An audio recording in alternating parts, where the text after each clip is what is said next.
They gave my house away, wrapped in white satin ribbon and entitlement. I hadn't expected to cry. Not at a wedding, not at Naomi's, especially not mine in reverse. The moment I stepped out of my car and saw the estate draped in cascading wisteria, I knew something was wrong. I knew it the way you sense a storm rolling in before you see the clouds. The air was too still, too sweet. The Hayes family estate hadn't changed since childhood manicured hedges, imported roses, and a front porch that never welcomed me. Naomi always belonged to that world, the spotlight, the affection, the unspoken privileges. I was the scaffolding behind her stage. I arrived late, slipping past the valet with a practiced nod, praying I could disappear into the crowd. But weddings expose even those who want to vanish. Carol spotted me instantly, all smiles and pearls, and waved a waiter over to escort me toward the head table. I didn't argue. What would have been the point? Todd beamed, flashing that smug grin that always felt rehearsed. Naomi, radiant and orchestrated, wore her dress like armor and spotlight like oxygen. I took the last empty seat beside a cousin I barely knew and adjusted the hem of my dress, pretending I wasn't trembling. Then Naomi clinked her glass. Todd and I want to thank Mom and Dad for the most generous wedding gift. The house on Pine Ridge. Applause erupted like a thunderclap. I blinked, replaying the words in my head, certain I'd misheard. Pine Ridge. My Pine Ridge. 7 years of scrubbing grout, replacing pipes, and driving home late from site surveys just to afford that down payment. I didn't breathe. I didn't blink. Carol leaned toward me with that gracious venom only she could perfect. You never really lived in it, dear. In that moment, my chest hollowed out. It wasn't ignorance. It was intent. I hadn't mattered. Not even enough to be informed. Excusing myself felt mechanical. I passed glasses of rosé and well wishes, ducked past the dance floor where Naomi spun in polished perfection, and found the nearest restroom. I locked the stall, lowered the lid, and retched until I could taste nothing but metal. Memories blurred in the back of my throat. The weekend I moved in. How I'd painted the kitchen walls myself. That tiny creak near the back door I never fixed. The succulents I nurtured on the windowsill.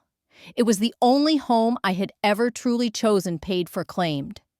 I stayed there for minutes, maybe hours, eyes fixed on the marble grain of the bathroom wall, waiting for rage. But all I found was stillness. Something frozen, something breaking, but soundless. When I finally emerged, I rinsed my mouth, reapplied my lipstick with surgical care, and walked out as if nothing had happened. But I wasn't the same. Past the powder room and into the hallway, I paused as voices drifted from the patio. Todd, best part. We didn't pay a dime. She didn't even fight. The words sliced cleanly, no jagged edges. Just truth. He was right I hadn't fought. Because I hadn't known. I left without saying goodbye. Outside, the estate glittered behind me, a dream built on someone else's grief. I sat in my car with the engine off, cabin keys pressed into my palm like a secret promise. I stared at the dashboard for a long time, unmoving. The lake cabin wasn't much, 2 bedrooms, chipped, paint drafty windows. But it was mine in the way nothing else had been. I bought it in cash after a big infrastructure contract 3 years ago and kept it quiet. It was my insurance, my escape, the place I went when the world became too loud, too sharp. As I turned the keys over in my hand, I thought of the nights I had spent there, alone rebuilding the deck plank, by plank learning the rhythm of silence. Nobody in my family even knew it existed. They took everything they could see, but not everything I had built. They took the house, but they don't even know about the lake. I didn't slam any doors. I just stopped unlocking theirs. The apartment echoed as I walked through it, one box at a time. It had always been a temporary space, a 1-bedroom halfway between downtown and the silence I craved. I'd lived there 5 years, long enough to know which floorboard creaked near the stove and which faucet would sputter in winter. But I never filled the walls with pictures. I never invited anyone past the entry rug. Maybe I always knew I wouldn't stay. It was early May. The city buzzed in bloom sirens and birdsong clashing in the distance. Outside, couples passed with groceries and golden retrievers. Inside, I taped shut the last box labeled Site Files. Final. My contract wrapped the day before. No one at the firm knew what had happened. They knew me only as Amber the efficient, the quiet one. I'd nodded through project meetings even the day after Naomi's wedding, as if nothing had been taken from me. Carol had texted that morning, "Hope you're taking care of yourself. We're thinking of you." Naomi mentioned you left early. I didn't respond. She didn't deserve punctuation. Naomi had messaged the night before something chirpy about how Todd's parents loved the decor at Pine Ridge and wanted to host the next family brunch there. I muted the thread and archived it. Permanently. I saved Derek Clay's number to a new folder in my phone. Not blocked, not deleted. Just paused. He'd once asked if I ever took breaks. I'd said, silence is my version of rest. He didn't understand then. Maybe now he would. Before leaving, I took one last detour. Pine Ridge stood quiet in the morning haze, just as I had left it. My house, my floors, my kitchen. But it wasn't mine anymore. The new welcome mat was a cheap floral print, Naomi's style. A vase of artificial lilies stood in the foyer window. I parked a block away and walked slowly unnoticed. I didn't step inside. Instead, I slipped a bundle of dried lavender, the kind I used to keep in every room, into the mailbox. No note. No return address. Celeste texted while I was halfway back to the car. "You okay?" I stared at the screen. "Just tired," I lied. The drive north was slower than usual. I kept the windows cracked just enough to let the air in, the kind that didn't reek of bus fumes or burned coffee. Just pine-damp soil and something colder. Every mile that distanced me from the city felt like a layer shedding off the polite daughter, the dependable sister, the silent scapegoat. I thought about the first time I'd come to this cabin as a child. Dad had made us grilled cheese on a cast-iron skillet, while Naomi pouted about the lack of cell service. Back then, I thought peace came from stillness. Now I knew better, it came from invisibility. Somewhere along Route 17, I pulled over at an overlook and just breathed. No one knew where I was. No one had the right to ask. For the first time in weeks, that thought didn't feel isolating. It felt like armor. 3 hours later, the landscape shifted from steel and asphalt to pine and frost. The lake emerged like a secret, wide and silent, framed by trees not yet full with spring. The cabin waited hunched under a shingled roof shutters, weathered but intact. It had once belonged to my father. After he died, nobody wanted it. Carol said it smelled like damp wood and loneliness. I said nothing at the time, knowing it would be mine. Inside, the air was cold and unmoving.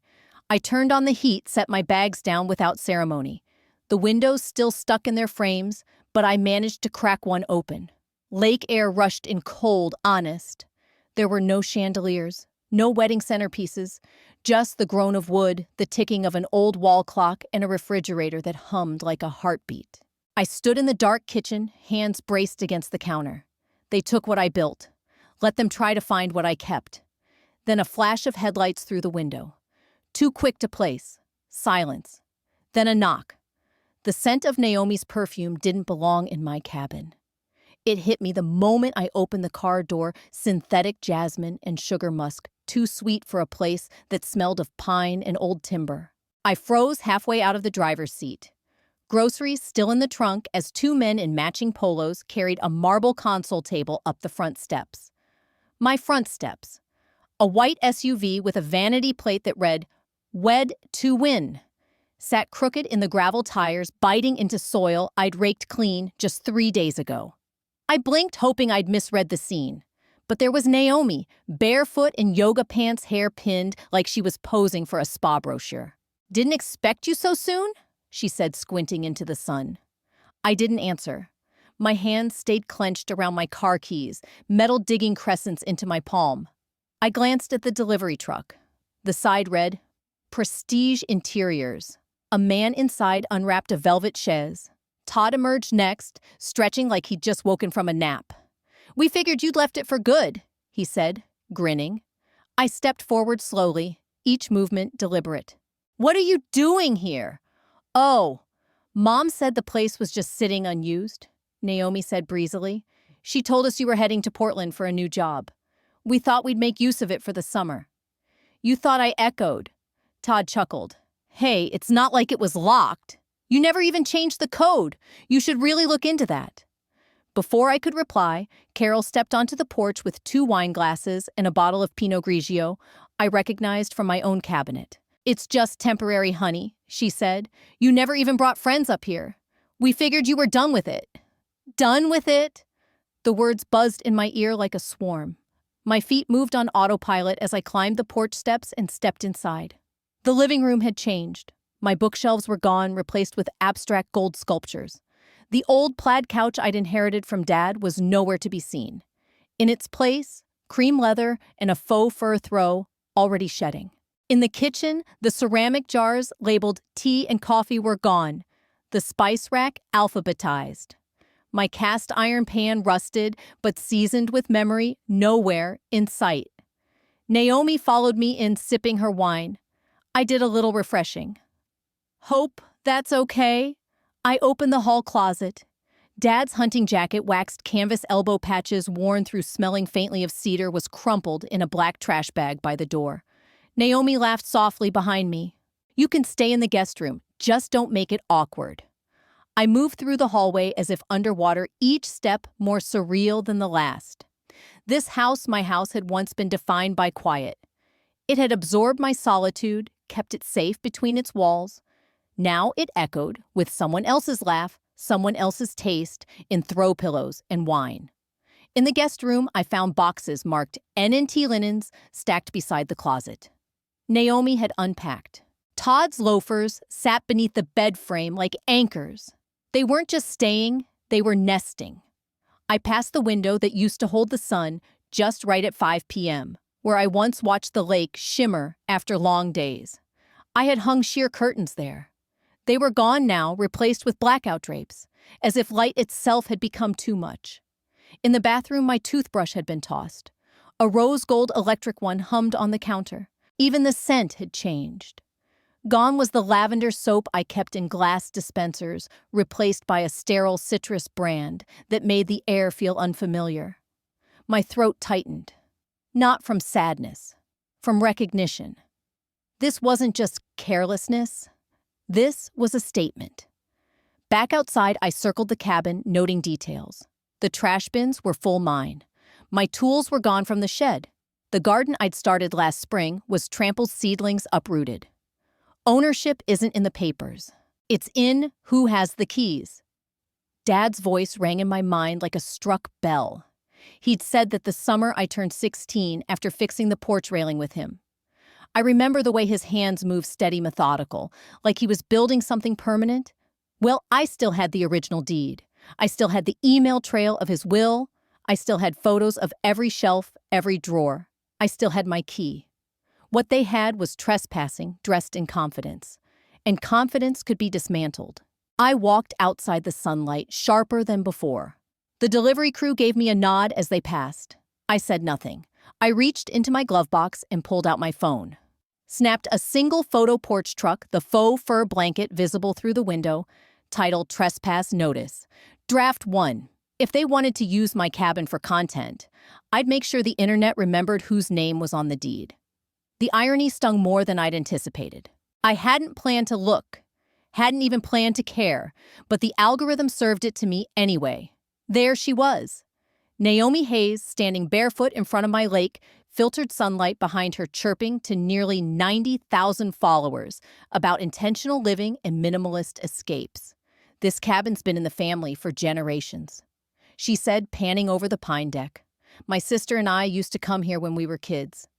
Now it's where Todd and I reset our energy. I stared at the screen, unmoving. We are her voice, grated against the silence.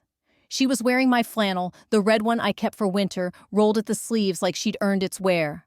Her caption read, family-owned, woman curated, sacred space energy. In another video, Todd puffed his chest inside the boathouse. Guys retreat incoming. DM to reserve your mentorship slot. I pressed pause. This was not accidental. This was branding, and I was done being silent. That afternoon, I pulled out the trail cams I'd used to monitor deer migration last fall. I mounted one in the eastern tree line, another near the boathouse, and one above the driveway angled just so. Each cam fed into my encrypted server stored offsite. No confrontation, just quiet documentation. A leaf snapped behind me. I turned fast, but it was just a squirrel darting under the brush. Still, my pulse kicked up. Back inside, I set my phone to silent and opened the secure drive. There they were, Naomi's yoga shoots on the dock, Todd's cigar chats in Dad's old fishing chair. I took screenshots, cataloged timestamps. I didn't need a courtroom yet. I needed context. Then my phone lit up Derek Clay. I'd saved his number months ago, a friend of Celeste's corporate attorney with a side practice in property disputes. "Hey," I said, keeping my voice even. "Amber, you good?" Just hypothetically, I began what constitutes unlawful occupation of a privately deeded property if the title holder never gave permission to enter a pause. Hypothetically, yes.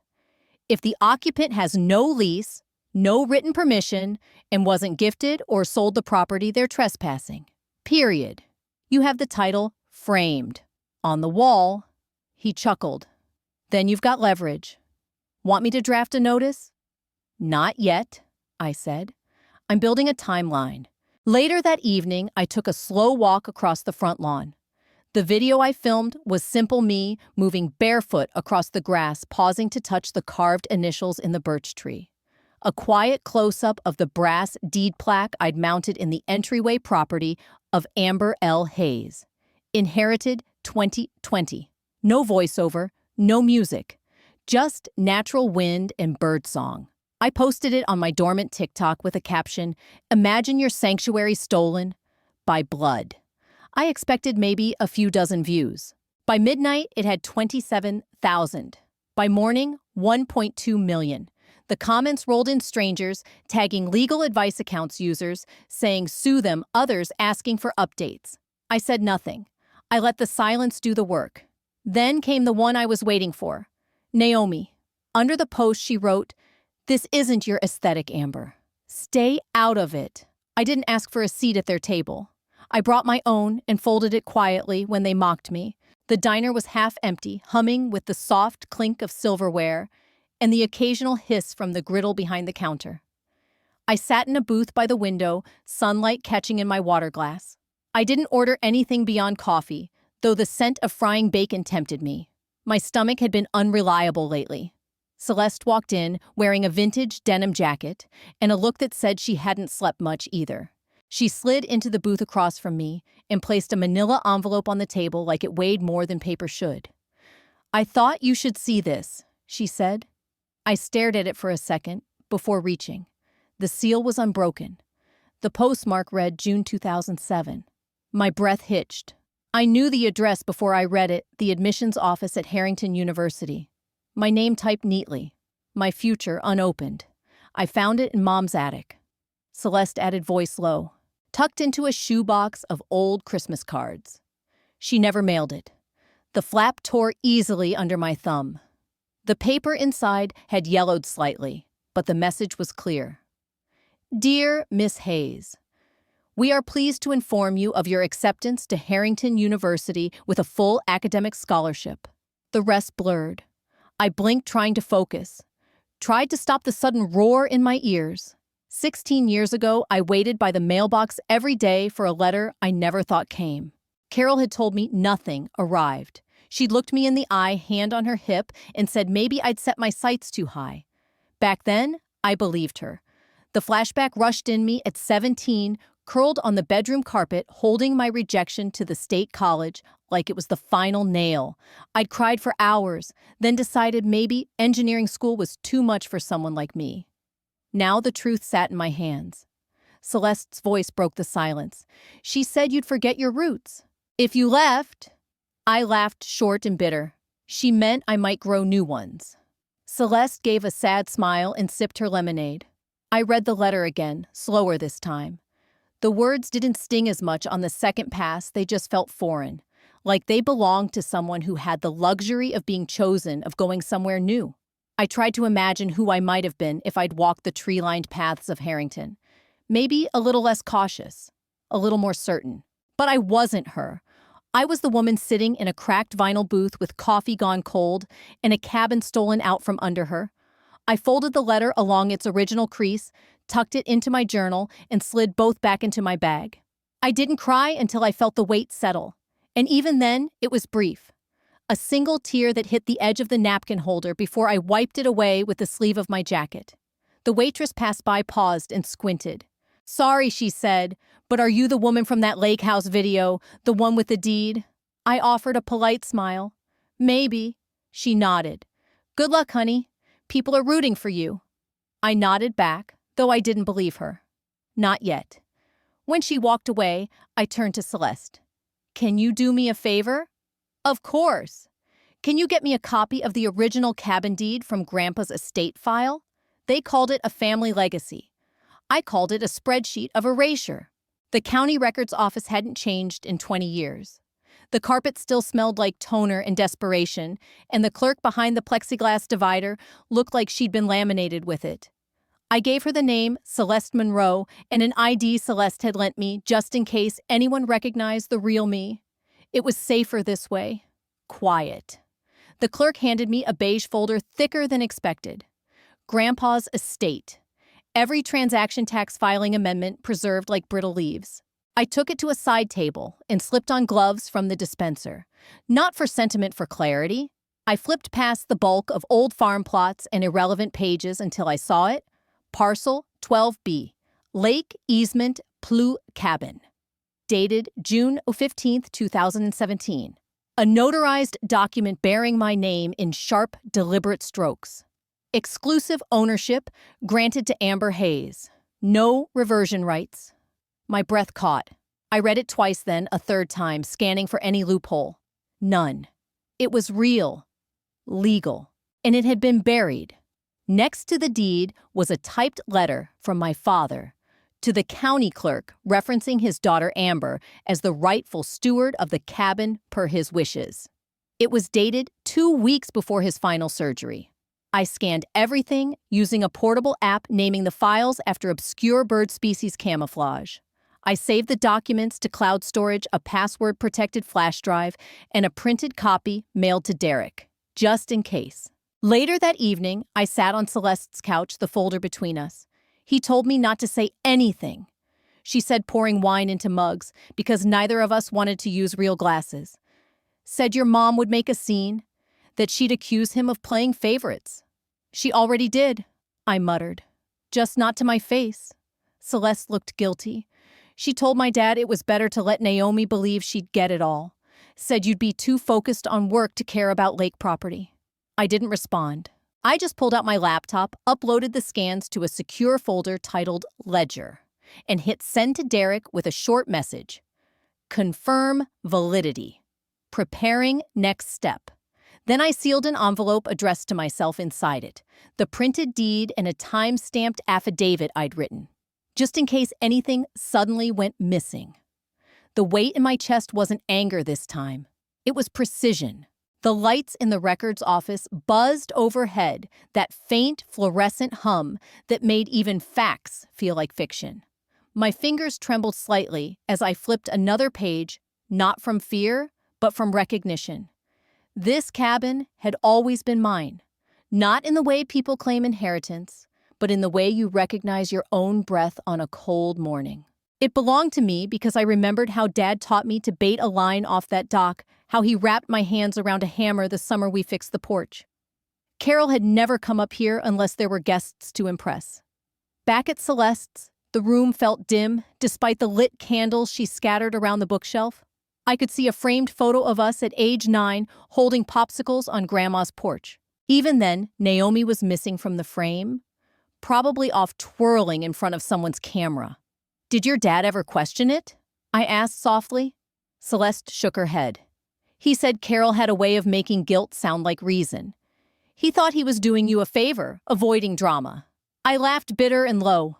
He helped bury the one piece of truth I could have stood on. Celeste reached out, touching my arm. "But now you have it. You're not just standing on it. You're about to build from it." I nodded.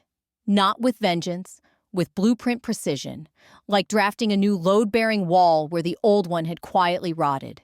In my car later parked outside the cabin, I took a deep breath.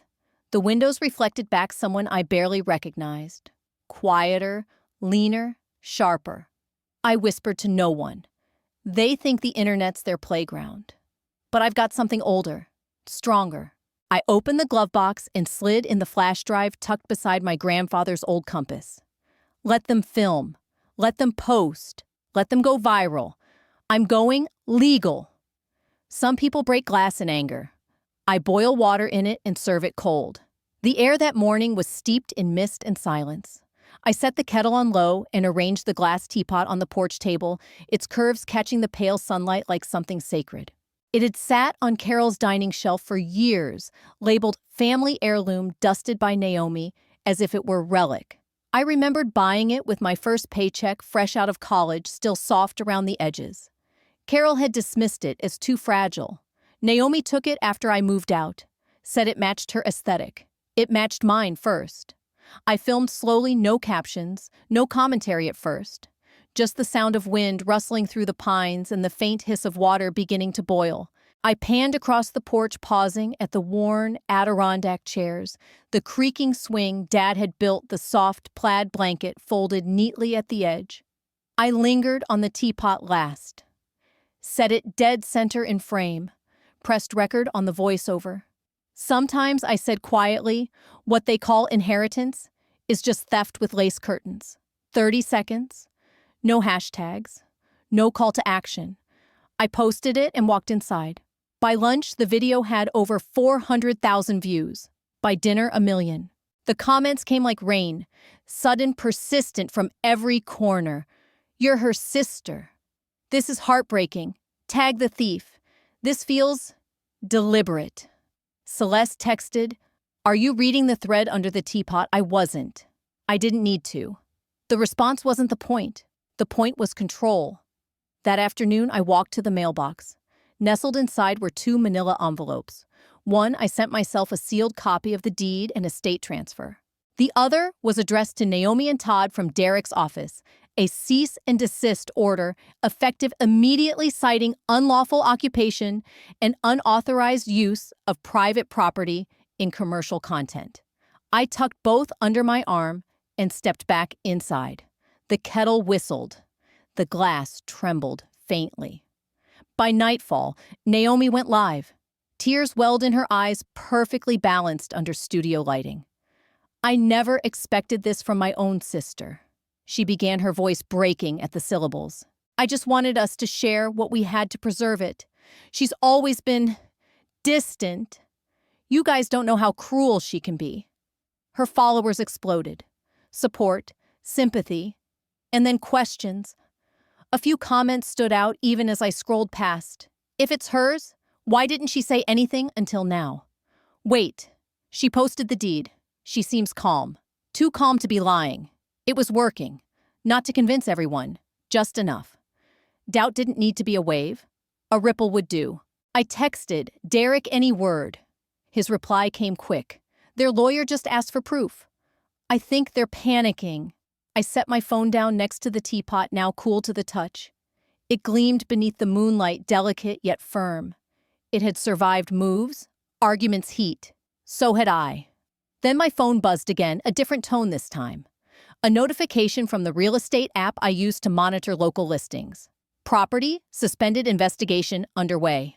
They thought they could redraw boundaries. I let the land speak. The woods behind the cabin had always been mine, not because I claimed them, but because I remembered them. I remembered holding my father's calloused hand as he showed me how to read survey markers hidden beneath moss. I remembered the cold sting of pine needles when I slipped chasing after a deer trail. And I remembered the stake rusted stubborn, real, that marked the edge of what was legally mine. Derek stood beside me, now notebook in hand, coat catching on low-hanging branches. You sure this is the line? I nodded. He showed me himself. 20 years ago. This tree here, the one shaped like a crooked L, that was the first marker. We were deep into the back stretch of my land, the part Naomi's Instagram never showed. She preferred the parts that photographed well the dock, the stone path I laid myself, the fire pit she'd called bespoke.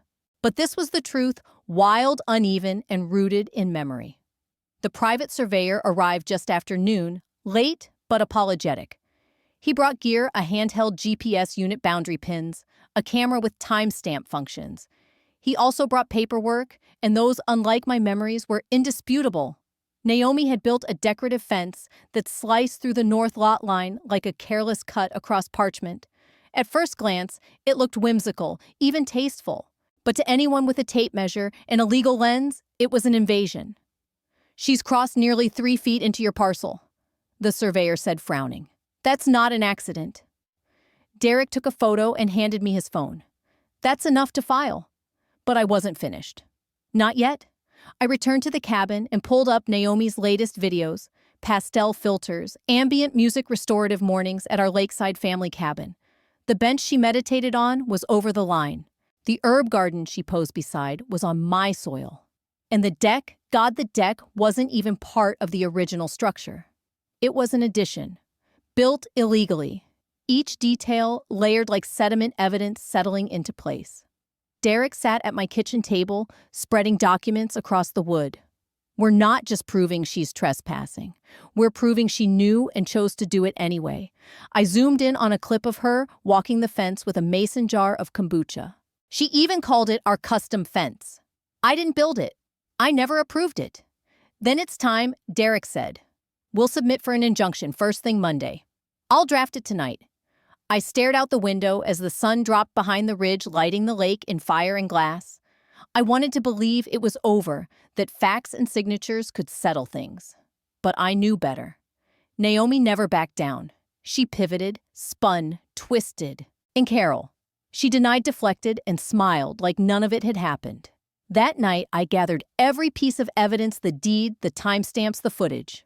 I made copies, uploaded it to 3 different cloud drives, sent Derek a full folder, printed hard copies, and sealed them in an envelope addressed to myself. I wasn't just protecting land. I was documenting history. The morning after, I was pouring coffee when my phone buzzed. A new email from the county court portal. I clicked, heartbeat, slow and steady. Notice of legal action. Naomi Hayes vs. Amber. Hayes. Allegations, harassment, defamation, emotional distress. For a moment, the mug trembled in my hand. She had filed first. But instead of panic, something cooler slid through me. Not fear, not anger.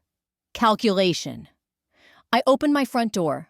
The lake was calm, still. I walked down the gravel path, boots crunching in rhythm.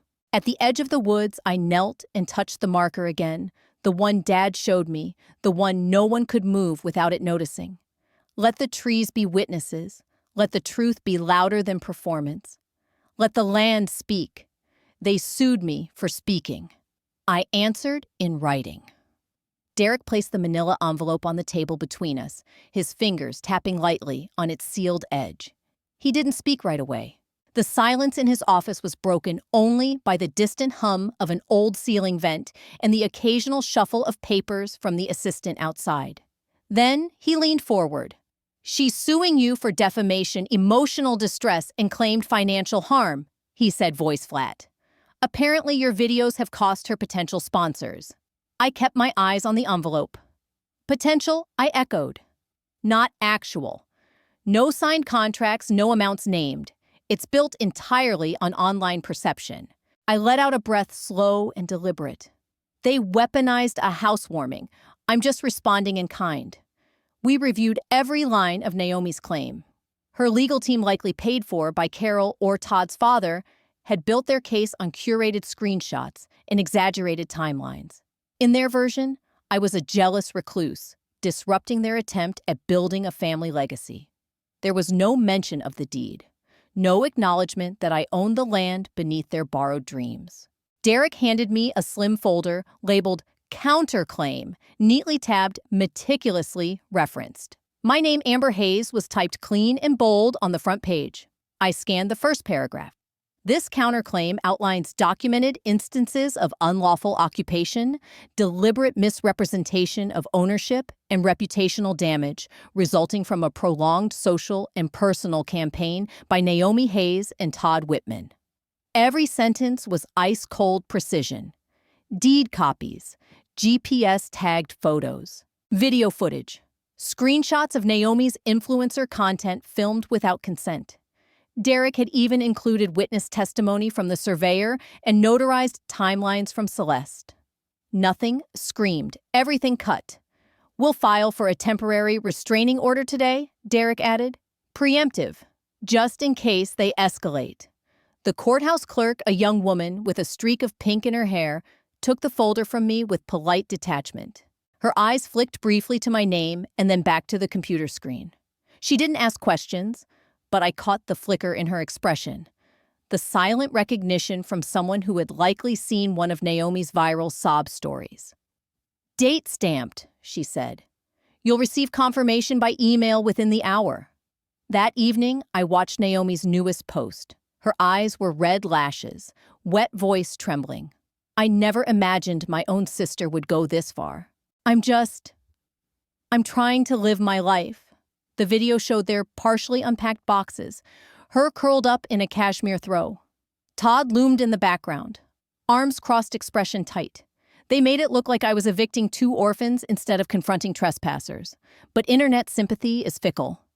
By midnight, screenshots of Naomi's private messages began surfacing online, direct messages where she had mocked me, called me a frigid spinster, and joked she'll be forgotten like a faded spreadsheet. Another showed her laughing over drinks, typing, "She's acting like she's the victim. No one would notice if she vanished." The posts weren't leaked from my end. I hadn't even seen these messages before, but they were real, time-stamped, verified, damning. The anonymous account that leaked them included receipts. I didn't ask questions. I didn't need to. Derek called the next morning. That helped us more than I thought. Their image just cracked badly. "Do we know who leaked them?" I asked. He hesitated. "I have a theory, but no confirmation." "Doesn't matter for now. Focus on what comes next." He paused, then added, "Your case was accepted for expedited review. Court date is in 6 weeks." I stood in the middle of my kitchen, still in pajamas, the scent of percolated coffee mingling with pine sap drifting in through the screen door. I tapped the counter twice with my fingertips, steadying my breath. "Then it begins?" I said. Derek lowered his voice. "Amber, you've done everything right. You're ready. I don't want to win with noise," I replied. "I want to win with facts, and I want them to feel every page." After the call ended, I sat with my journal open, the counterclaim paperwork spread out beside me. This wasn't just a battle over square footage or family misunderstanding. This was years of silenced dismissals rising to the surface. I hadn't set this war in motion, but I would damn well finish it. My phone buzzed once. A text from Celeste. No emojis, no context. Just, "You're not going to believe what Mom's hiding in her bank files." Some secrets rot in silence. I opened the drawer. Celeste didn't hand me the folder right away. It sat between us on her kitchen table like something radioactive. The fan overhead creaked with each rotation, the air warm but thick with the kind of pressure that builds before a storm. "I should have told you sooner," she said, fingers laced tightly in her lap. "But I thought you'd escape on your own, that maybe you didn't need to know." I didn't answer. I was too focused on the manila folder. A dull, ordinary object, yet it seemed to hum with weight. When I finally reached for it, my fingertips buzzed. The first page was the cover of my college application. My name neatly typed, a copy of my high school transcript. Then came the recommendation letters, one from Mr. Campbell, who had told me I was the most precise student he'd ever taught. Another from Ms. Duval praising my perseverance. Each signature was real, familiar. Then the essay. I hadn't thought about that piece in years, but the words came rushing back like muscle memory. "Bridges are made to bear weight. I want to build structures that carry people through chaos." I had written that at 17, dreaming of being the first Hayes woman to become an engineer. And then the letter. Acceptance. Full scholarship, Coastal Institute of Engineering, a place I'd fantasized about every night that senior year. The crest at the top shimmered faintly in the light. I remembered crying alone the day I thought the envelope had never come. Carol had said, "Some dreams just don't work out, honey." But it had come. And tucked behind it one more page, dated 2 weeks after the acceptance. "Dear Admissions Committee, I respectfully withdraw my candidacy." Typed, short, efficient, and at the bottom, a signature that was supposed to be mine. I felt the blood drain from my hands. "She told me nothing came," I murmured. Celeste slid a small notepad toward me. "This is what I do now. Side project. Forensic handwriting analysis. Just finished a course." Next to the forged letter, she had printed a comparison, my real signature from a holiday card years later. She circled discrepancies in pressure slope, the way my A always looped counterclockwise, unlike the one on the withdrawal letter. "She did this," I said flatly. "She didn't just hide it. She destroyed it." Celeste's voice cracked. "She said you'd forget your roots, that if you left, you'd never come back." I didn't know what to do. I stared at the folder again. All that time, I thought I wasn't good enough. I'd turned away scholarships, settled for a local program, swallowed my shame, all because my mother needed me to stay put. "I didn't escape," I said. "I adapted." I took out my phone and began scanning every page, once for Derek, once for my private drive, once to upload into the growing archive. I now labeled Sustained Manipulation, Exhibit C. "This isn't just about property," I said aloud. "It's years of keeping me small, hidden, convenient." Celeste reached for my wrist gently. I didn't know how deep it ran until she started doing it to Naomi too. Only with different tools. I raised an eyebrow. "She's been using Naomi as the mouthpiece. But she's the architect." I nodded once. "Then I'll treat it like any structural flaw. I'll expose every beam." Before I left, I wrapped the folder in a plastic sleeve and slipped it into my bag. As I stood by the door, Celeste called after me. "Amber," I turned. "You're not wrong to fight," she said. "You were just raised to feel like you were." Outside, the air was heavier than when I'd arrived. The heat clung to my skin as I walked to my car, every step echoing like a countdown. The engine started, but I didn't drive right away. I just sat there, the evidence on the passenger seat. One hand on the wheel, the other resting on my thigh like an anchor. There was no trembling anymore, no fear, only motion. When I arrived back at the cabin, I went straight to the desk and laid everything out. Scanned files, printed copies, color-coded labels. My counterclaim was no longer just a property dispute. It was a case of generational manipulation, betrayal masquerading as maternal instinct. My phone buzzed. Derek. "They've lawyered up hard," he said without preamble. "Trial's no longer optional." I didn't flinch. Good. Optional never made them honest anyway. They expected me to tremble in court. I brought silent strategy and a signature.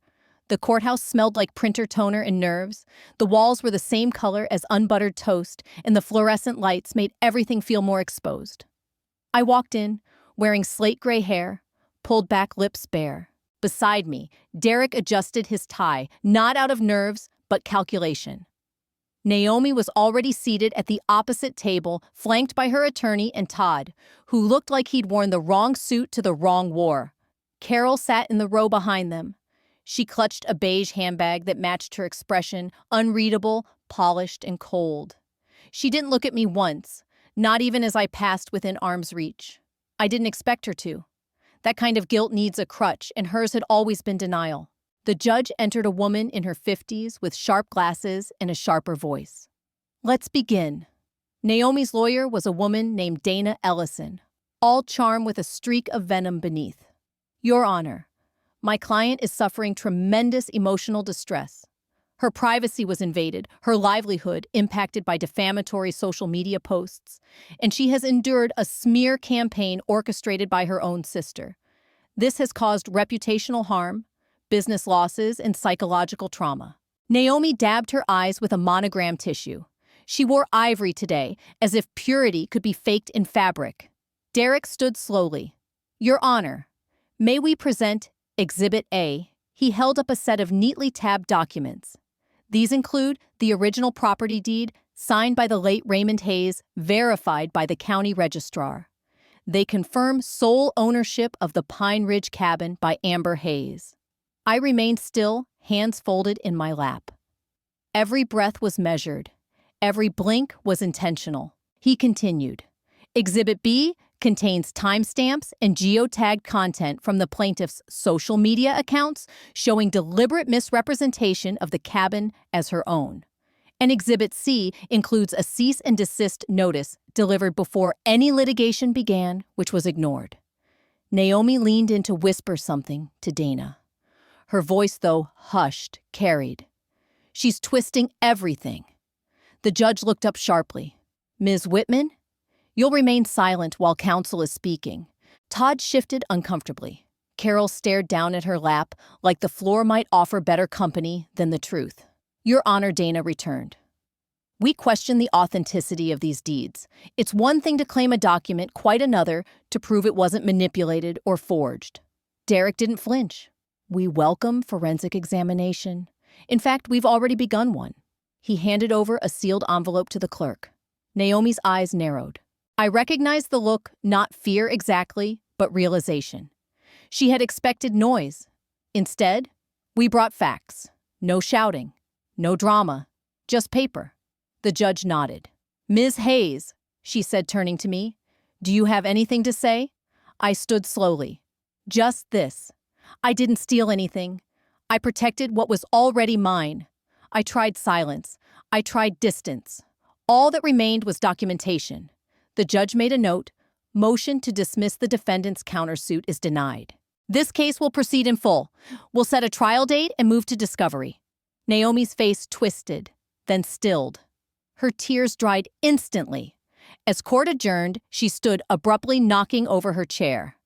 This is ridiculous, she hissed at Dana, who responded only by collecting her papers. Todd muttered, we didn't come here to lose. I didn't rise to the bait. Derek placed a hand lightly on my shoulder. Let them talk, he whispered. You already won round one. Carol still hadn't looked at me. When she finally did, it was a single glance. Quick, sharp, full of something like disappointment or maybe recognition. Celeste sat near the back notepad in her lap. She offered a nod as I walked past. We didn't speak. We didn't need to. Outside, the press hovered, but kept their distance. I had no statement for them. Not yet.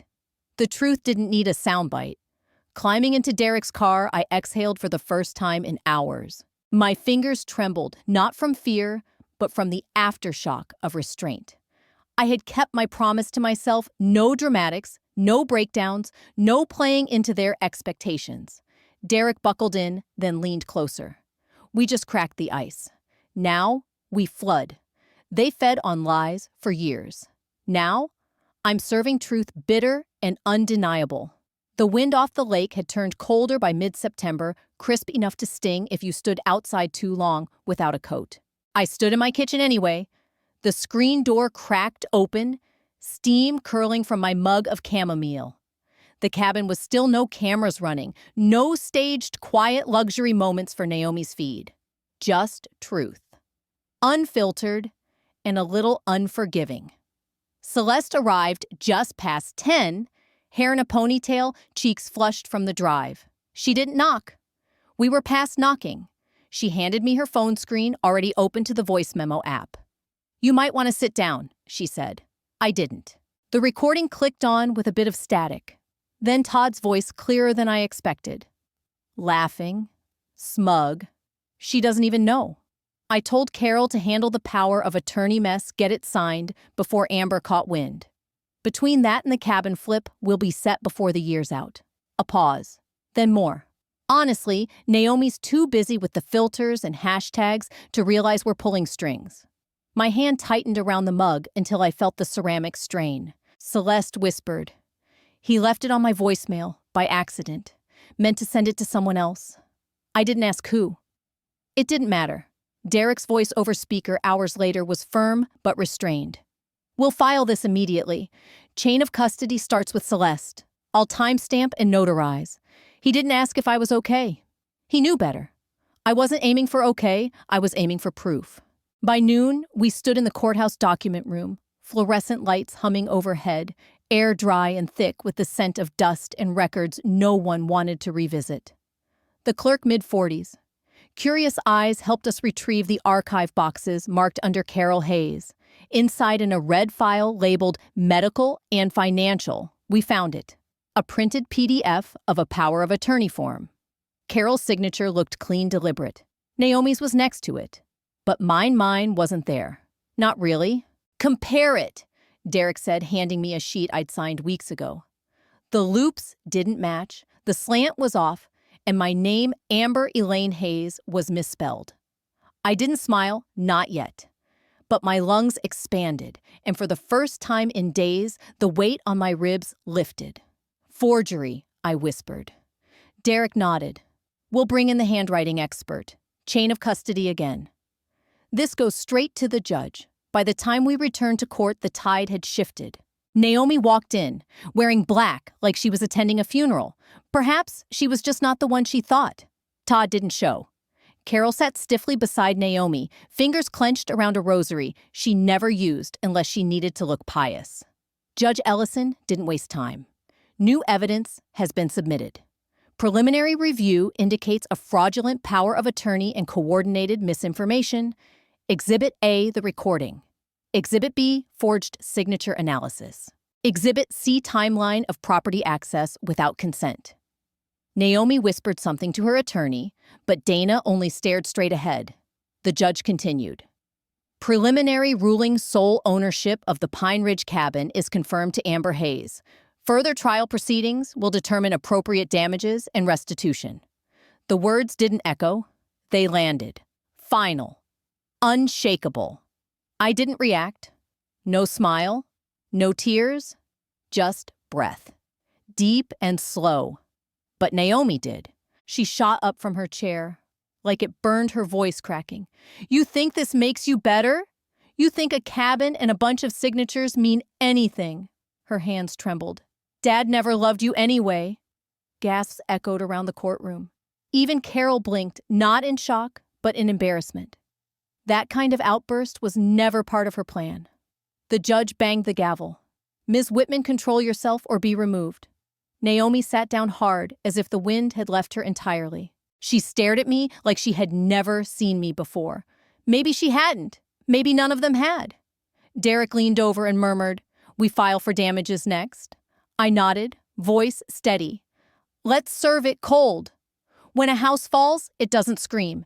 It groans until everything breaks at once. The story broke on a Wednesday morning. I was trimming the mint bush on the porch, dew still clinging to my sleeves, when the alert buzzed across my phone. The same voice Naomi once used to stage influencer ads now ran in a different register, mocking smug and off guard.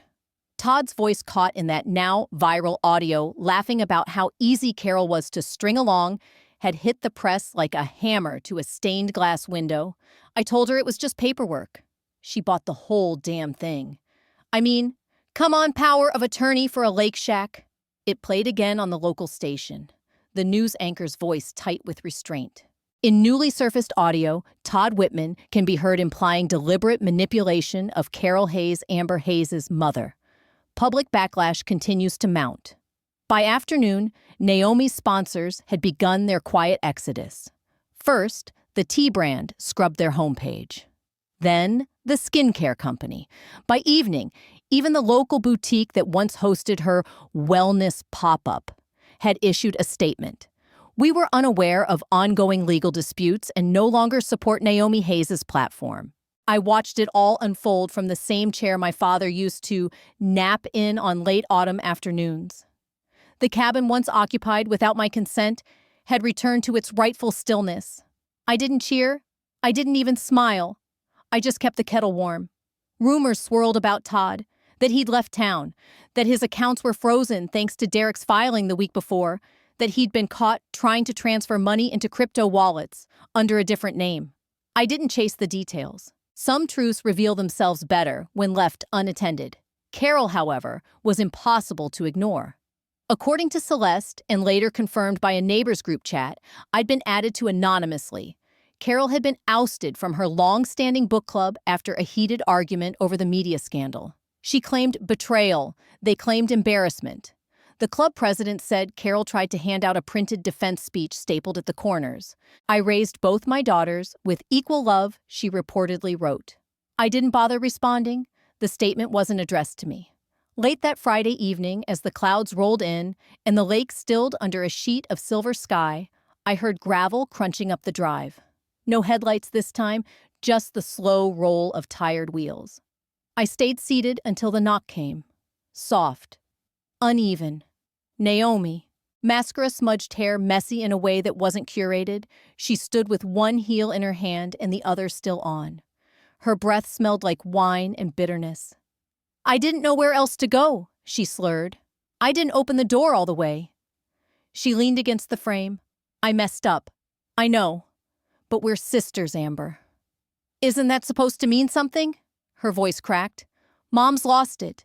Todd's vanished. I have nothing left. I don't even know who I am right now. I let her talk. I just want a truce, she whispered. No more lawyers. No more videos. Just be my sister again. I looked at her. Really looked for the first time in years. Beneath the contouring and curated chaos, there was a girl I once built blanket forts with. The one who used to trace blueprints with me on the back of cereal boxes. And yet, she wasn't that girl anymore. Neither was I. I don't hate you, Naomi, I said voice level. I just don't trust you. There's a difference. She didn't reply. She stood there a moment longer, then nodded. Not in agreement, but in resignation. She turned and walked back down the steps. Barefoot heels forgotten. I stepped back inside. The phone buzzed again. This time. Derek. They've moved the settlement hearing up. Looks like they're trying to avoid a full trial. They wanted silence in exchange for money. I named my price truth. The mediation room smelled faintly of lemon-scented cleaner and fresh coffee. Sterile, rehearsed. A long mahogany table stretched between us like a polished battlefield. Naomi sat at one end, flanked by her attorney and a sleek woman with a clipboard, who hadn't made eye contact once. Carol sat behind them, chin lifted, but the tremor in her hand betrayed her nerves. I didn't bring anyone for show. Just Derek. Steady as ever, with his briefcase of quiet justice and a pen he tapped once before every negotiation. It grounded me. Reminded me that control isn't loud, it's layered. The offer came swiftly wrapped in legal niceties and corporate phrasing. A partial equity transfer in the Pine Ridge cabin, monetary compensation for emotional distress on both sides, and a mutual non-disparagement clause, effective immediately. Naomi didn't look at me. She stared at the table, manicured fingers, motionless beside a cup of untouched tea. Probably chamomile? Probably cold by now. Derek leaned toward me, waiting. I shook my head. No? The room shifted. A ripple passed across Naomi's face. Her lawyer blinked. Excuse me, I'll take nothing before I take silence, I said clearly. I'm not here to erase what happened. I'm here to close it with the truth on record. Carol's lips parted. Amber, I didn't turn to her. Derek cleared his throat gently. In light of that, we propose the following full legal ownership of the Pine Ridge cabin to Amber Hayes to be recorded with the county clerk within 48 hours. Additionally, a written public statement acknowledging sole ownership, the retraction of all previous claims, and a formal apology published on social channels previously used to dispute said ownership. The silence after that was different, not cold. Just empty like a stage after the curtain falls. Naomi finally looked at me. You always did want to be the martyr, she muttered. Fine. Her hand shook as she signed. 1 page, then 2, then 3. The clip of the pen echoed off the paneled walls. Carol stood once it was done. I know I made mistakes, she said softly, as though rehearsing. I thought I was protecting what was best for the family. I didn't realize I looked at her. Just once. She stopped talking. Derek gathered the papers into a neat stack. We'll issue the public statement by end of day. I rose without waiting for anyone else to stand. As I walked out, I didn't feel triumphant. Just cleaner, as if the weight had peeled off rather than fallen. Outside, the air had cooled. Autumn was threading through the trees. I let it wrap around me as I checked my phone. Notifications buzzed from media alerts, but I didn't need to open them. The press release was already out. Amber Hayes confirmed as sole legal owner.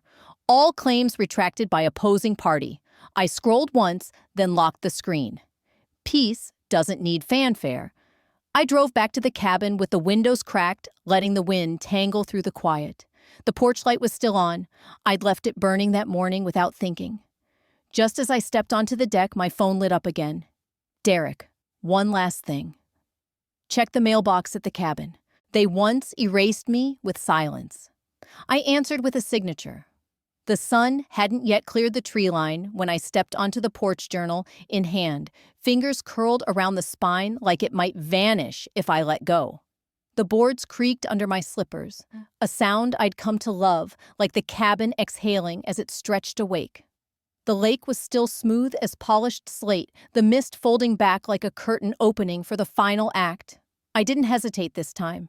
I flipped to a fresh page and began writing the pen, moving without pause.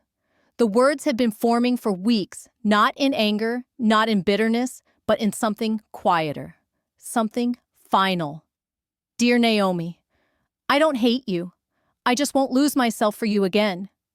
I let the ink dry before folding the page in half, then again sliding it into the tattered folder that once held my college dreams and now my boundaries. There would be no postage stamp, no intention to send. The letter wasn't a bridge. It was a gate. Inside the cabin, the kettle clicked off. I heard Derek's soft footsteps before I saw him. He stepped out holding a mug, my favorite one, the chipped rim, turned away from my lips. No words, just presence. I took the tea and sat on the top step, letting the steam fog my glasses for a breath before setting them aside. My phone buzzed once. A message from Celeste. You coming to the lake later? I replied. Already here. She would smile when she read that. She always knew the lake wasn't a place, it was a decision, a reclamation. I looked out over the water, traced the line where the dock met the shore. A breeze shifted the trees just enough to make them whisper. My eyes landed on the wooden sign Derek had helped me mount last week, the one carved by hand. Sanded smooth, Hayes Point, not Pine Ridge, not Carol's, not Naomi's, mine. Ownership didn't begin with legal titles. It began when I stopped asking for permission. Naomi had called it overreacting. Todd had laughed at the paperwork. Carol had looked past me for most of my life through me even. But I was still here, still standing, still whole. I sipped the tea and let it warm the hollow behind my ribs. I thought of my father, not the man others remembered at barbecues, but the one who taught me how to read tree lines, how to trust silence, how to finish what you start without needing applause. I came back to reclaim what was mine. I whispered into the steam, but I stayed, because I found who I was. Derek sat beside me, setting his own mug down without a word. He didn't need to speak. His silence wasn't absence, it was agreement. The sky warmed. Light spilled across the water like spilled honey, slow and steady. I opened the journal again, wrote one final line. Let them keep the house. I kept myself. I never wanted to be the loudest voice in the room, just the one no one could ignore. If you've walked through life giving more than you receive, if you've swallowed betrayal with a polite smile, then maybe you see yourself in me. I didn't win by shouting. I won by remembering every slight, every silence, every door quietly closed in my face. I turned those into evidence, into choices, into freedom. If you've ever doubted your power because you're soft-spoken, don't. Quiet doesn't mean weak, it means watchful. And when we move with purpose.